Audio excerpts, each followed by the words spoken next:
की येणाऱ्या लोकांनी आल्यानंतर 4 ते 5 दिवस तिथे राहावं. म्हणजे त्यांनी इगतपुरीच्या विपश्यना असू शकेल, शिर्डी जाऊ शकतील, अजंता एलोरा जाऊ शकतील. त्यांना शंकरजीची भक्तीच असेल तर बाजूला घृष्णेश्वर आणि भीमाशंकरचे ज्योतिर्लिंगाला पण जाऊ शकतील. अशा सगळ्या प्रकारच्या गोष्टी ठेवून आपण ते डेन्सिटी किंवा जे क्राऊड आहे ती थोडी कमी करण्याचा प्रयत्न करूया. नंदुरबारमध्ये तोरणमाळचे हिल स्टेशन किंवा कुंभमेळ्याला येणारे जे वर्ग आहे तो प्रकाशाला पण जातो. तर त्या धार्मिक स्थळाचा विकास असं करून आपण हे थोडं डिस्ट्रीब्यूट करण्याचं नियोजन करतोय. मोठ्या प्रमाणामध्ये मोबाईल टेंट सिटीचा कन्सेप्ट आपण आणतोय. म्हणजे डिस्ट्रीब्युटेड आधारावर लोक येतील, दर्शन घेऊन डुबकी मारून चालले जातील. आणि शिवाय जी काही स्वच्छता आहे त्याच्यावर एक नॅरेटिव्ह आपण आतापासून तयार करणार आहोत की स्वच्छता कशी असेल जशी तेथे आहेत.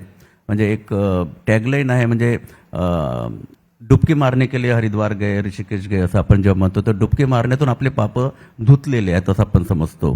तर त्याच्यामध्ये कसं आहे की डुबकी मारताना आपण नाक दाबतो, तो वो है, म्हणजे डुबकी मारने के लिए आप नाक दबा रहे हो या तो ठीक है, लेकिन डुबकी मारने के लिए आप जा रहे हो तब भी नाक दबाना पड़ रहा है, तो फिर उसका क्या मतलब है. तो कुठेतरी स्वच्छता पण असली पाहिजे.